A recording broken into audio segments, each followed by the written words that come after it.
sa Papa Dudut Stories, ikaw ay hindi nag-iisa.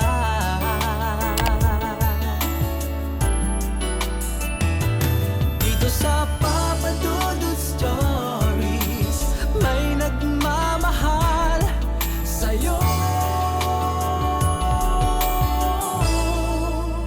Papa Dudut Stories, Papa Dudut Stories. May mga bagay tayong pinapahalagahan na alam ng ating mga mahal sa buhay, na kapag nawala na tayo ay patuloy na papahalagahan at aalagaan ng ating pamilya o mga taong malapit sa atin. Paano kung isang tao ang matukso na kunin ang bagay na ito? Posible nga ba na kahit patay na ang isang tao ay magagawa pa rin niyang bawiin ang bagay na importante sa kanya noong nabubuhay pa siya? Dear Papa Dudut, magandang araw po sa inyong lahat. Kung sakali na babasahin mo ang letter ko, Papa Dudut, ay magpapasalamat na ako ngayon.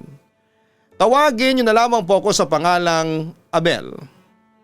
Sa ngayon ay meron na akong sariling pamilya at ang kinabubuhay namin ay ang maliit na pwesto namin ng tindahan ng manok sa palengke dito sa lugar namin. Dalawa na ang anak ko at ang ikakwento ko ay naging malaking aral para sa akin, na itinuturo ko sa mga anak ko lalo na at parehas silang lalaki. Sisimulan ko ang kwento ko noong umalis ako sa probinsya namin para maghanap ng trabaho sa ibang lugar. Marami akong naging trabaho noon. Naging construction worker ako, waiter, factory worker at kung ano-ano pa.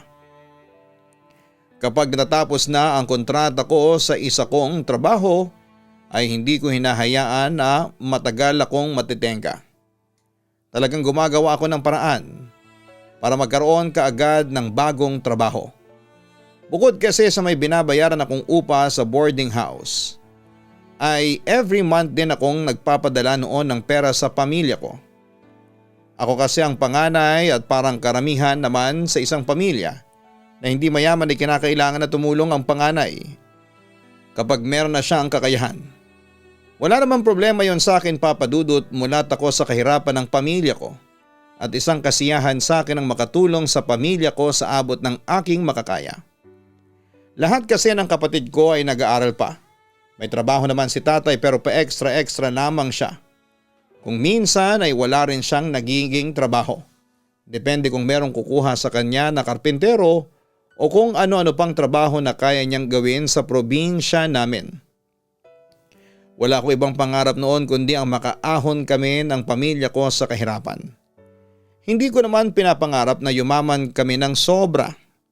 Okay na ako sa hindi na namin problema kasi meron kaming sapat na panggastos sa araw-araw at meron din kaunting ipon. Gusto ko rin na maipaayos ang bahay namin kasi masisira na yon. Gawa lamang yon sa yero tapos ang dingding ay kahoy at plywood na butas-butas. Kaya tinatakpan na lamang ni tatay ng kung ano-anong pwedeng itakip. Noong mga unang taon ko sa pagtatrabaho ay hindi ako pumapalya sa pagpapadala ng pera sa pamilya ko, Papa Dudut. May kasiyahan akong nararamdaman kapag nagagawa kong tumulong sa kanila. Ang ginagawa ko ay nagtitipid na lamang ako habang nag-iipon ng paunti-unti.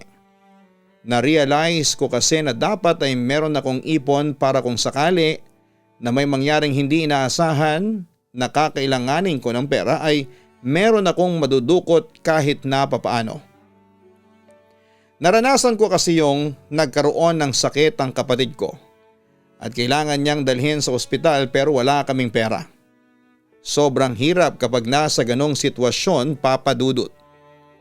Kaya lang ay minalas-malas ako noong matapos ang kontrata ko sa isang paggawaan ng isang kilalang dilata dito sa Pilipinas. Hindi ko alam pero nahirapan na akong makahanap ng trabaho ng time na yon. Nag-a-apply naman ako kaya lang ay hindi ako pinapalad na ma-hire. Nang 2 linggo na akong walang trabaho ay nabahala na ako ng sobra. Naisipan ko noong bumalik sa probinsya namin kasi kapag tumagal pa ako na walang trabaho ay wala na akong ibabayad sa boarding house kung saan ako tumutuloy. Kung kailan naging buo na ang desisyon kong umuwi sa amin, At doon na muna magtrabaho ay saka naman ako kinausap ng ka-boardmate at kaibigan ko na si Joel. Para hindi ba? Wala ka pang trabaho hanggang ngayon? Naghahanap ka pa rin ba? Tanong ni Joel sa akin. Wala pa rin pare. Uuwi muna ako sa amin. Baka sa susunod na linggo, tatapusin ko lang yung isang buwan ko na natitira dito sa boarding house. Tugon ko. Mahirap magtrabaho sa probinsya pare. Grabe ang pagod mo tapos hindi pa ganong kalaki ang sahod.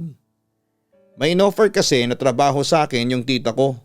Naghahanap kasi ng house boy yung kakilala ng tita ko. Sabi ko, ayoko ng ganong trabaho. Kung gusto mo, ikaw na lang. I-recommend kita, sambit pa ni Joel. Hindi na ako nagdalawang isip pa Papadudot, sinabi ko kay Joel na payag ako na maging houseboy. Tinawagan ni Joel ang tita niya at kinausap ako. Malit na pamilya lang daw ang pagtatrabahuhan ko. May 2 anak ang mag-asawa na yon. Meron na raw isang kasambahay na babae pero kailangan ng kasambahay na lalaki dahil may mga gawain sa bahay na hindi kaya ng babae. Mas lalo pa akong nakumbinsi na tanggapin ang trabahong yon dahil sa okay ang sahod. Tapos ay stay in pa. Meron ding benefits. Bukod pa roon ay hindi yon ganong kalayo. Nasa syudad lang din siya Papadudot. Kung ganoon ay hindi malaking pag-a-adjust ang gagawin ko. Hindi na ako nagsayang pa ng panahon at nang sumunod na araw ay dinala na ako ng tita ni Joel sa bahay kung saan ako mag-a-apply bilang houseboy. Ang may bahay na si Ate Rowena ang kumausap sa akin dahil nasa trabaho ang asawa niya. Nandun din ang 2 nilang anak na mga bata pa, isang 7 years old at isang 9 years old. Parehas na babae at pumapasok sa school. Isa sa magiging trabaho ko ay ang ihatid at sunduin sa school ang 2 bata na para sa akin ay hindi naman mahirap. Bukod pa doon ay magiging hardinero rin ako dahil may mga halaman na inaalagaan si Ate Rowena. Tutulong din ako sa mga gawaing bahay. Tinanong din ako kung marunong ba akong magkumpuni ng mga kaunting sira sa bahay. At sinabi ko na marunong ako. Noong bata pa kasi ako ay isinama ako ng tatay ko sa trabaho niya at doon ako natuto Papadudot. Naramdaman ko na mabait si Ate Rowena kaya mas lalo ako nagkaroon ng kagustuhan na magtrabaho sa kanila. Maging ang mga anak nila ay mga mababait din at alam ko na hindi sila pasaway. Kaya hindi ako gaanong mahihirapan. Nagsimula na kaagad ako sa trabaho ko bilang houseboy. Nagpasalamat ako kay Joel at sa tita niya kasi hindi dahil sa kanila ay malamang na mas pinili kong umuwi na sa probinsya namin. Nakilala ko rin ang asawa ni Ate Rowena na si Kuya Eric. Ang kasambahay naman na isa pa ay si Ate Josie. Sa simula ay medyo nangangapa pa ako sa mga trabaho ko bilang houseboy. Maaga akong nagigising sa umaga kasi maagang pumapasok sa school ang mga anak ni Ate Rowena. Nagka-tricycle kami papunta ng school. Mula alas 8 hanggang alas 12 ng tanghali ay nandun ako sa school. Kailangan ko kasing hintayin na makalabas ng school ang 2 bata. Pagkatapos ng school ay uuwi na kami. Doon ako magkakaroon ng oras sa mga iba pang mga gawain kagaya ng pagdidilig ng mga halaman at kung ano-ano pa. Tinutulungan ko rin si Ate Josie sa mga ginagawa niya kasi nahihiya ako na wala akong ginagawa. Nang panahon kasi na yon ay magtatrabaho na rin si Ate Rowena kaya kinailangan na nila na maghanap ng isa pang kasama sa bahay para merong katulong si Ate Josie. Nang magsimula na sa trabaho niya si Ate Rowena ay sa gabi na sila nakakauwi ni Kuya Eric. Sinuklian ko ang kabaitan nila sa akin sa pamamagitan ng pagtatrabaho ng maayos. Kahit na wala sila sa bahay ay nagsisipag pa rin ako.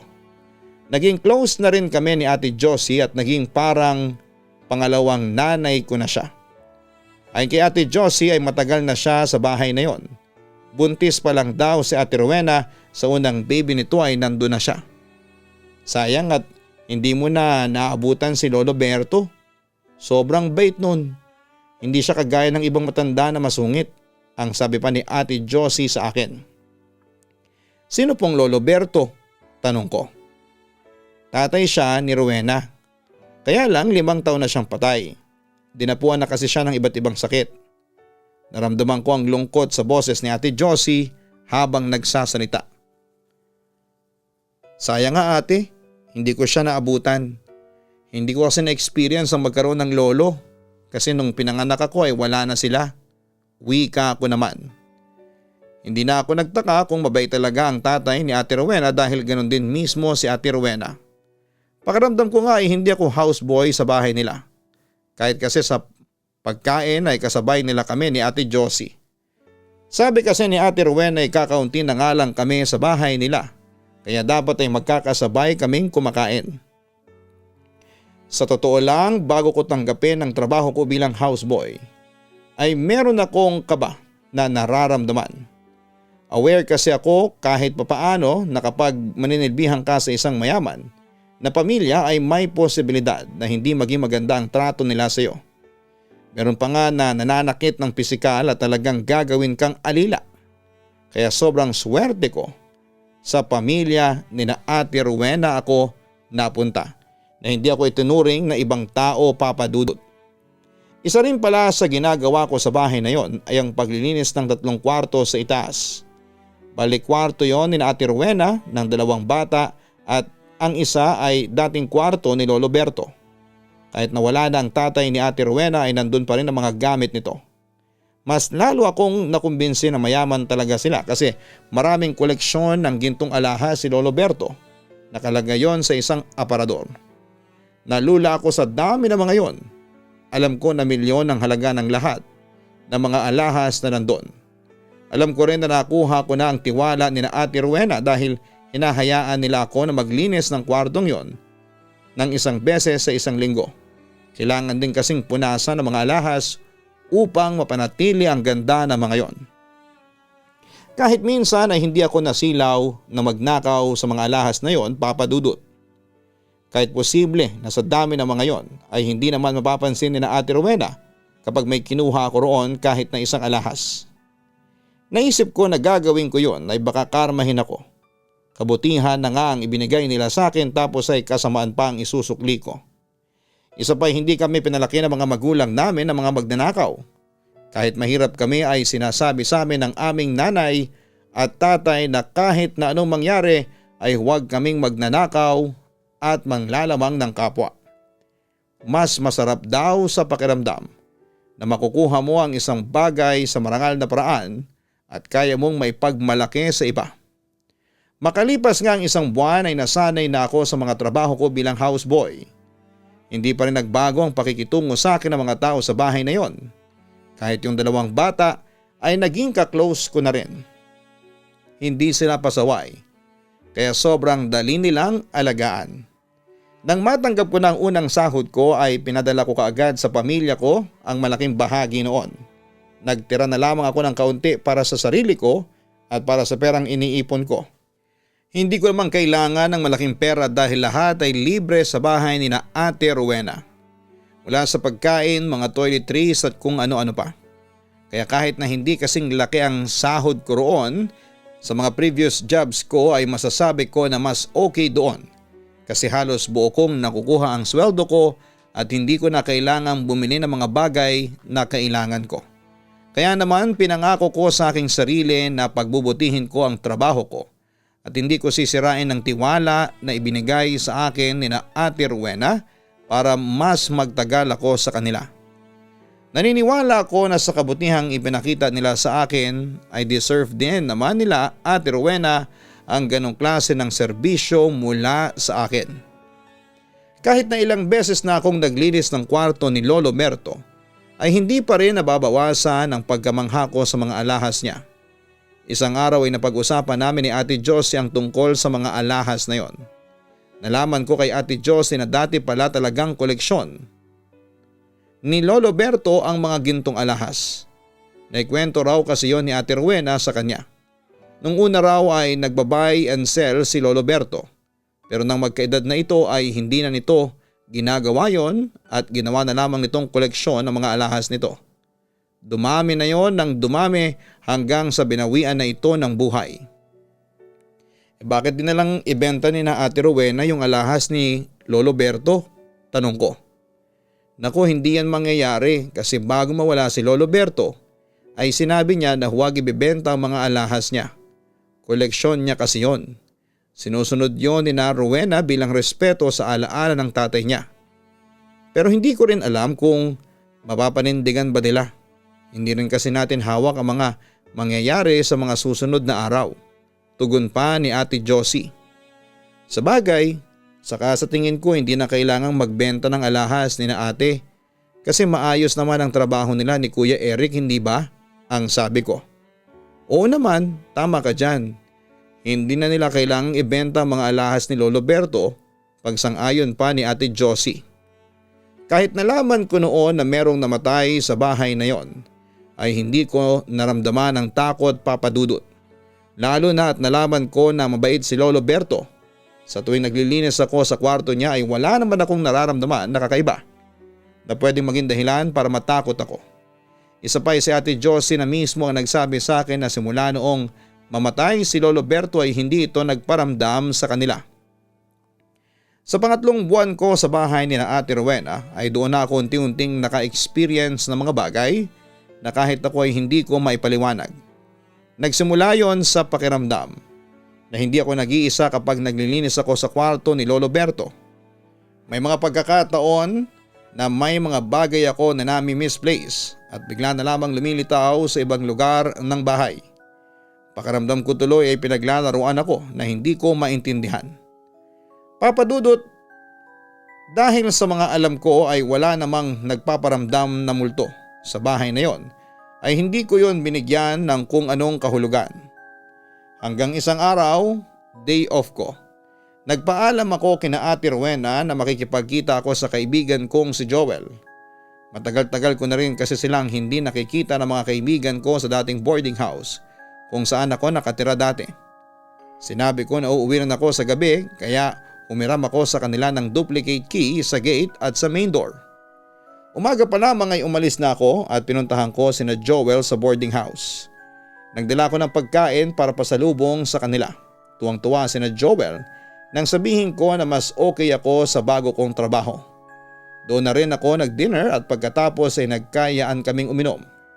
Sinabi ko na hindi ako iinom ng marami kasi uuwi rin ako sa gabing yon.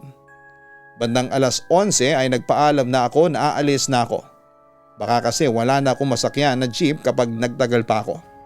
Ayaw pa nga sana nila akong paalisin pero nangako na lamang ako na sa day off ko ulit ay pupuntahan ko ulit sila doon. Inihatid ako ni na Joel sa labas at hindi nila ako iniwanan hanggang sa nakasakay na ako ng jeep. Hindi pa naman ako masyadong lasing ng sandaling yon.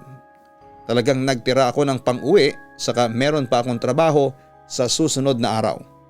Ligtas naman akong nakauwi sa bahay ni na Ate Rowena.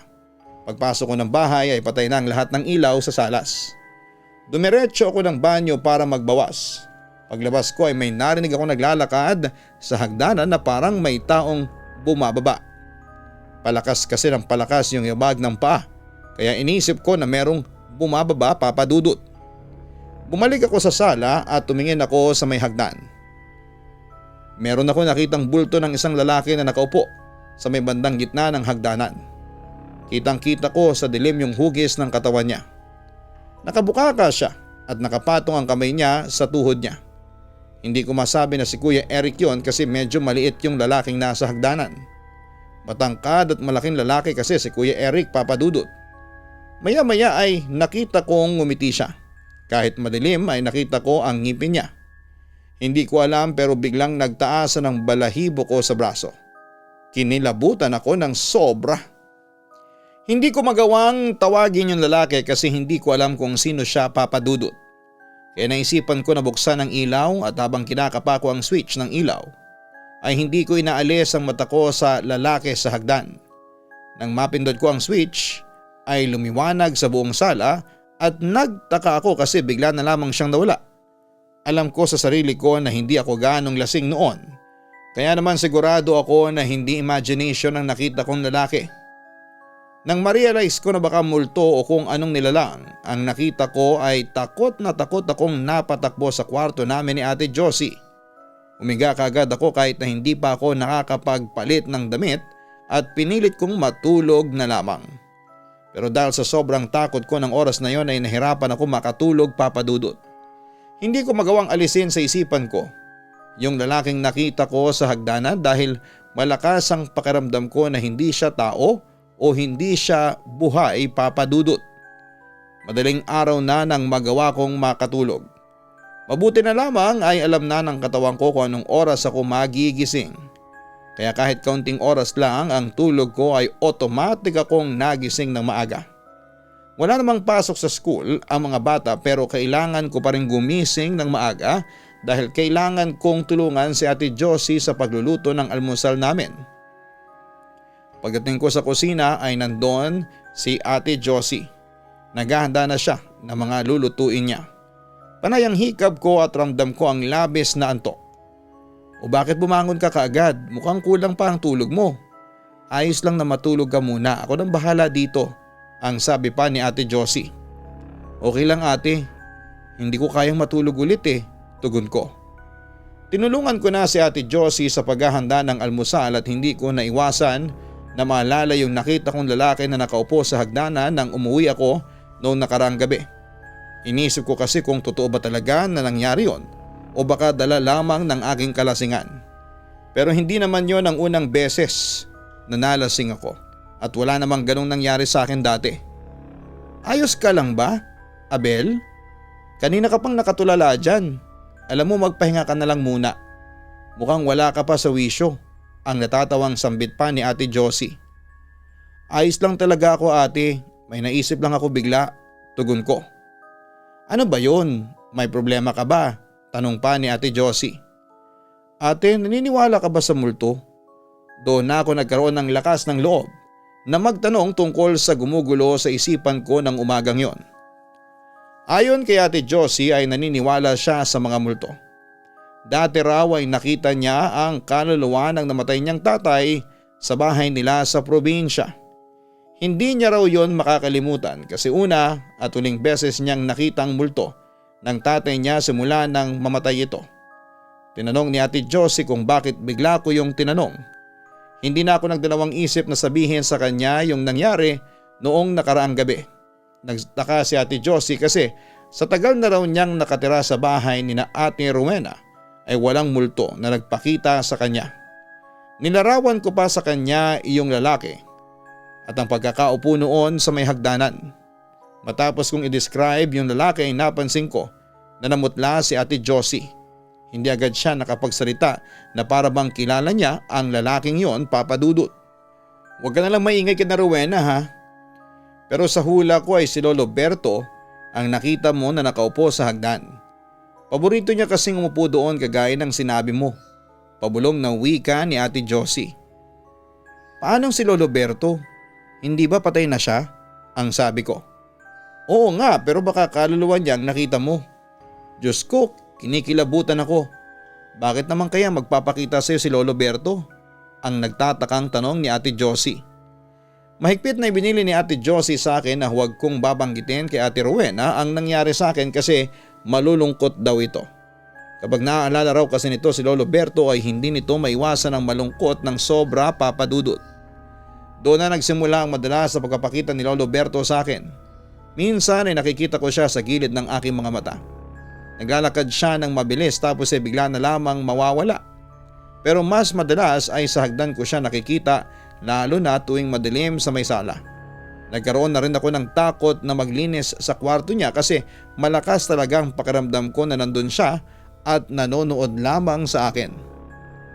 Hindi ako sanay na may ganong kababalaghan na nangyayari sa akin.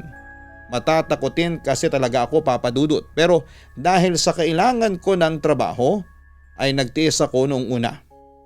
Pinipilit ko ang sarili ko na maging matapang at isipin na lahat ng pagpapakita at pagpaparamdam ni Lolo Berto sa akin ay imagination ko lamang. Tanging kay Ate Josie lamang ako nagkikwento ng tungkol sa bagay na yon, Papa Dudut, pero hindi nababawasan ng pagkukwento ko ang takot na nararamdaman ko. Kahit sa gabi hindi na ako nakakatulog ng maayos dahil napaparanoid ako. Pakiramdam ko ay nakasunod si Lolo Berto kahit saan ako magpunta. Kahit si Ate Josie ay nagtataka kung bakit nagpapakita sa akin si Lolo Berto. Gayong hindi naman ako nito nakilala ng personal.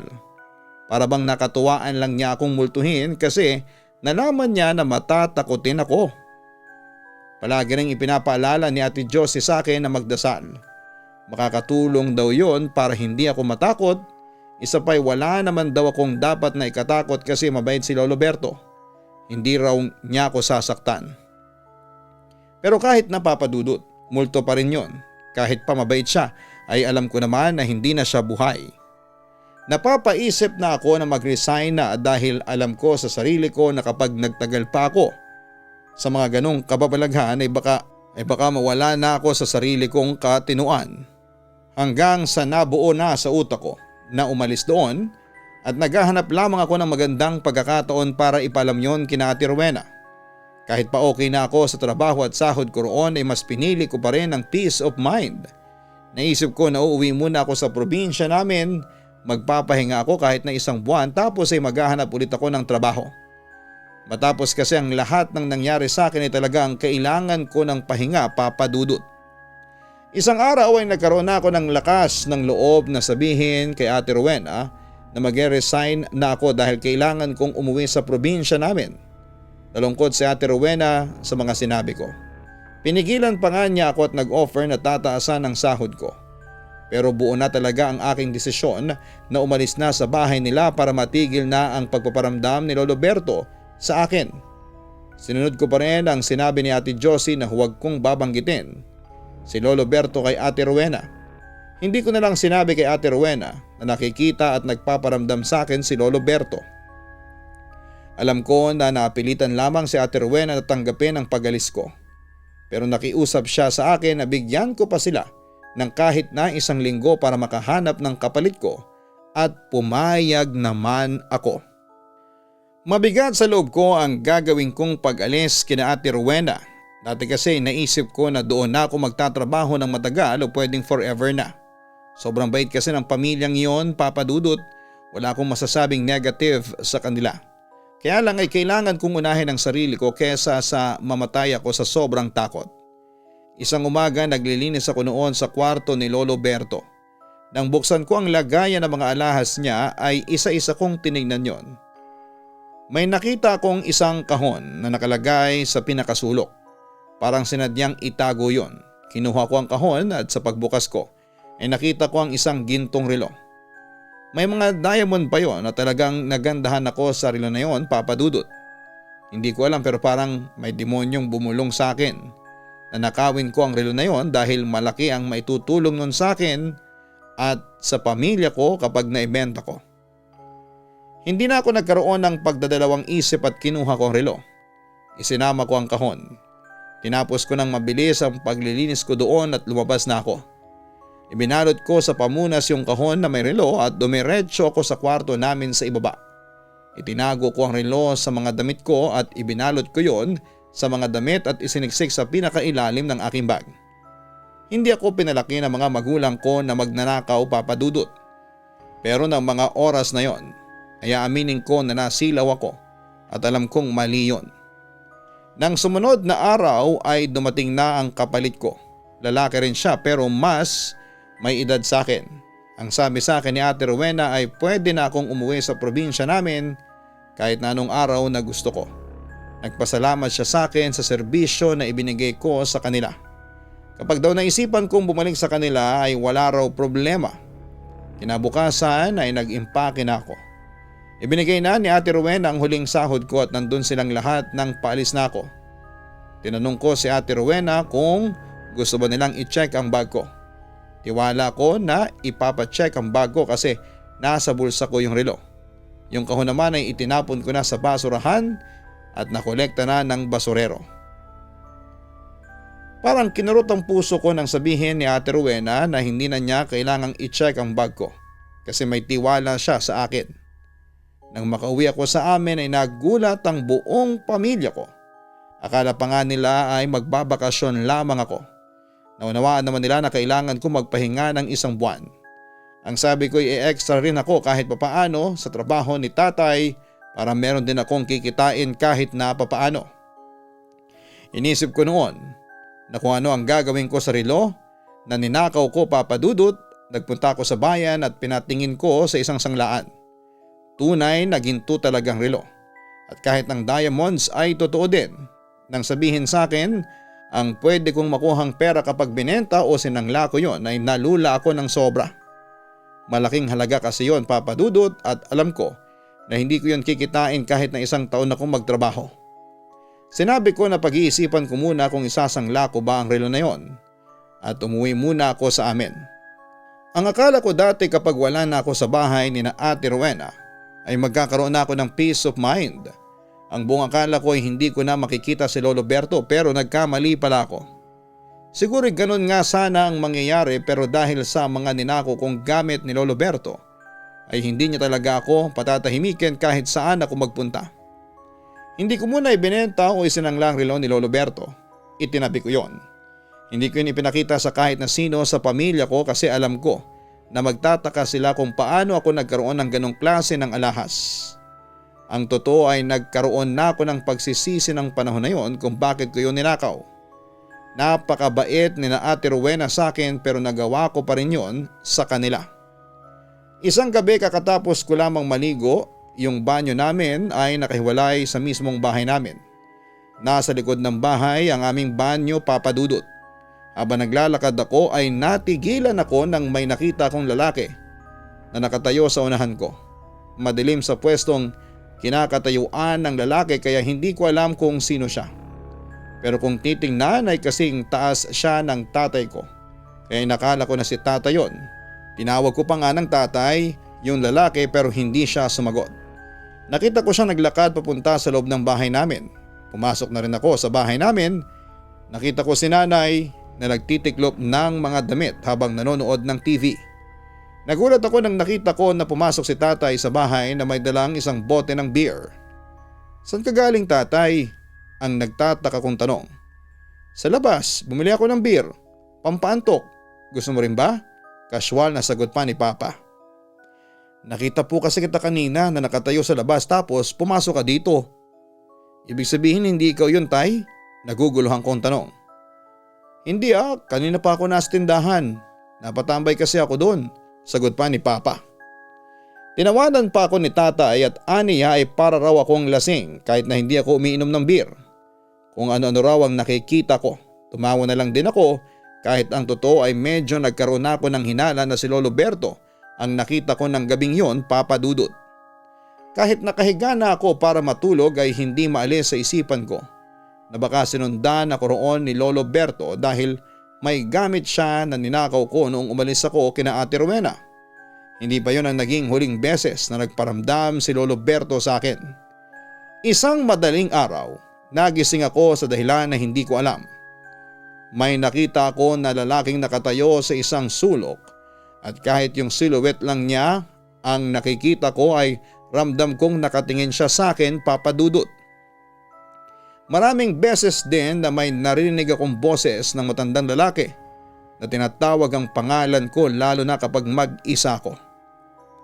Meron din akong naririnig na umiiyak na lalaki sa gabi. Alam ko na si Lolo Berto ang nagpaparamdam sa akin, Papa Dudut, at alam ko rin na kaya niya yon ginagawa ay dahil ninakaw ko ang isa sa mga alahas niya.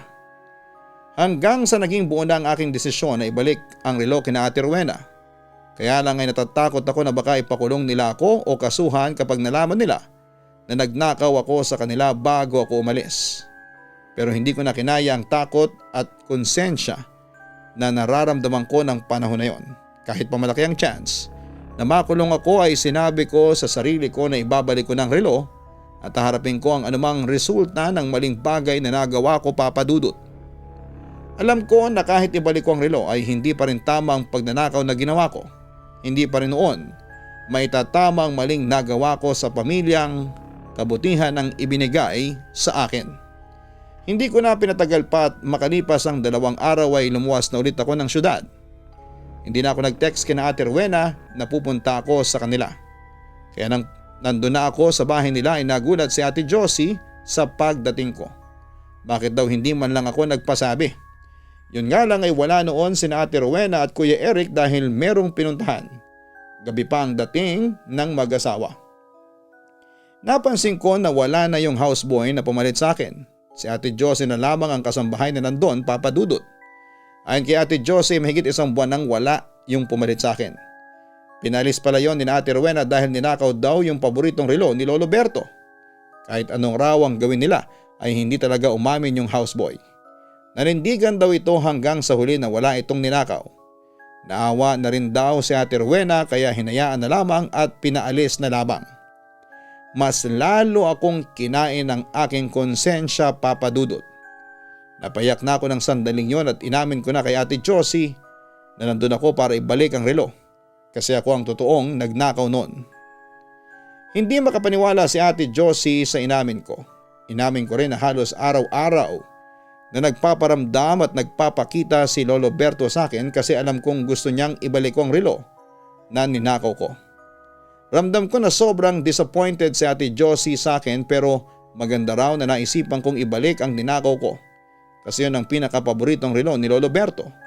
Saka para malinis na rin daw ang pangalan ng houseboy na napagbintangan na nagnakaw noon, Papa Dudut.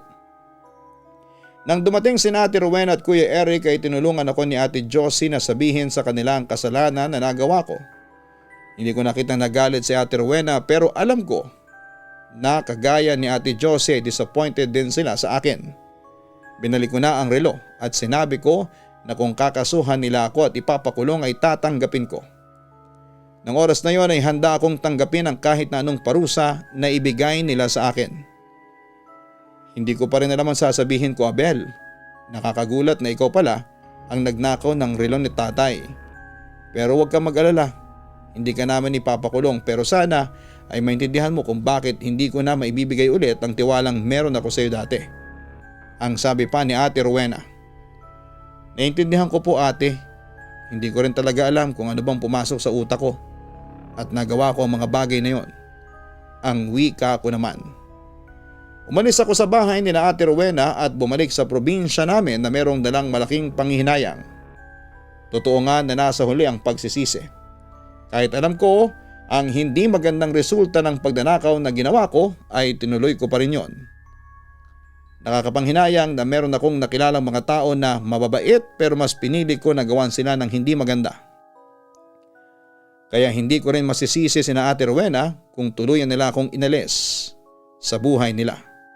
Kapag talaga nasira ang tiwala ay napakahirap po nitong ibalik. Simula naman ang ibalik ko ang relo ay hindi na nagpakita o nagparamdam si Lolo Berto sa akin.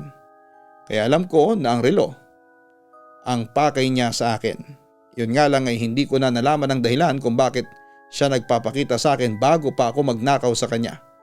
Ang hinala ko ay alam na niya na gagawin ko yon. Baka parang binibigyan niya ako ng babala sa pwedeng mangyari kapag ninakawan ko siya.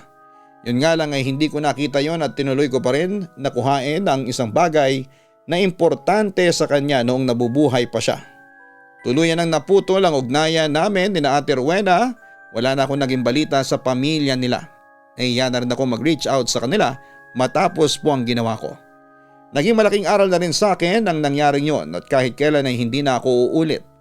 Kapag mabait ang isang tao sa akin at ramdam ko na malaki ang tiwala nila sa akin, ay kabutihan ng isinusukli ko sa kanila. Minsan lang tayong makatagpo at makakilala ng taong kagaya ni Ate Rowena.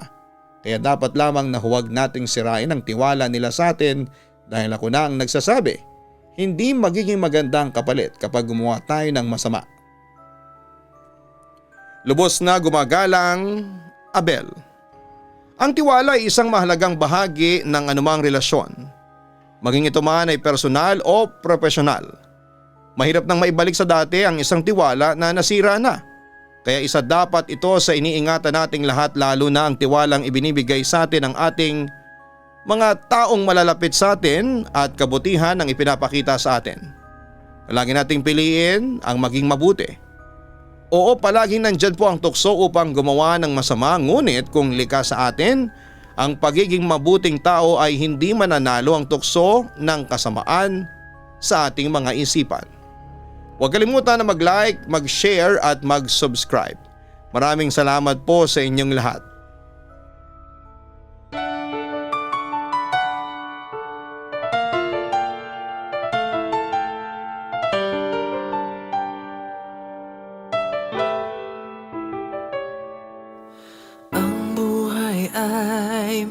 mahiwaga, laging may lungkot at saya. Sa Papa Dudut Stories, laging may karamay ka.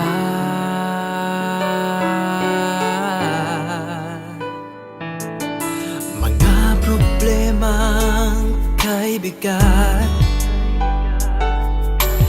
dito ay pakikinggan ka.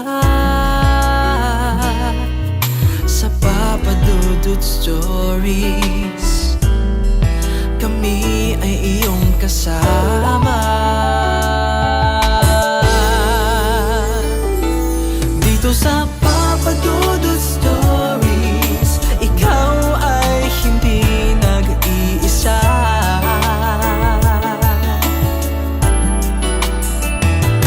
Dito sa Papa Dudut Stories, may nagmamahal sa'yo.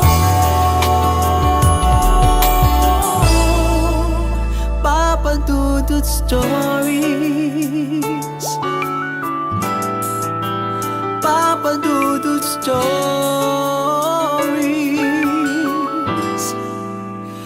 Papa Dudut Stories. Hello mga ka-online, ako po ang inyong si Papa Dudut. Huwag kalimutan na mag-like, mag-share at mag-subscribe. Pindutin ang notification bell para mas maraming video ang mapanood ninyo. Maraming salamat po sa inyong walang sawang pagtitiwala.